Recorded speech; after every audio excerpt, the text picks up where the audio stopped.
Let's take a look at some other equations and see if we can figure out what the geometric objects or conic section applies. Here we have x squared minus y squared equals 25. So let's see what happens here. Well, again, I want to solve this for y, so I can use a graphing calculator to see what the image is. And so if I solve this for y, what I'll do is I'll add y squared to both sides.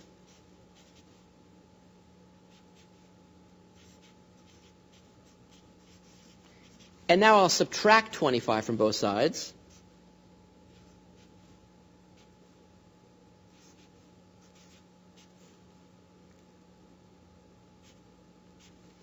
And that's going to equal y squared. And now I want to solve for y, so I take plus or minus the square root.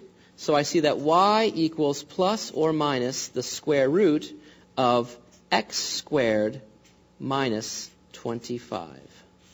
Again, there are two wings to this, so we actually have to graph each of them separately, y1 being the square root of x squared minus 25, and y2 being negative square root of x squared minus 25.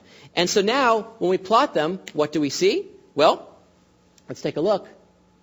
Neat. Well, this is a little bit surprising, you see, because maybe you're expecting to see some kind of circle or ellipse or something, but not at all. What we're seeing here now is what we call a hyperbola.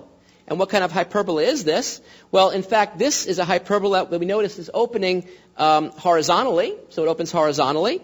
And what are the vertices of this? Well, if you look at it carefully, you can sort of see that we're looking at 5, 0 and negative 5, 0. And if you see those points there, you can see how they relate actually to the hyperbola. So we're actually having a hyperbola. So this thing is sort of going up and opening up, and it's sort of wacky and wild and crazy. Now, I want to try one more with you. I know you want more, but I just want to do one more. So here's the one I want us to look at. Last one. 2y squared equals x.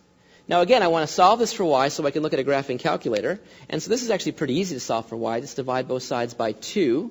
And then I can take, well, plus or minus the square root immediately. And so I see y equals plus or minus the square root of x divided by 2.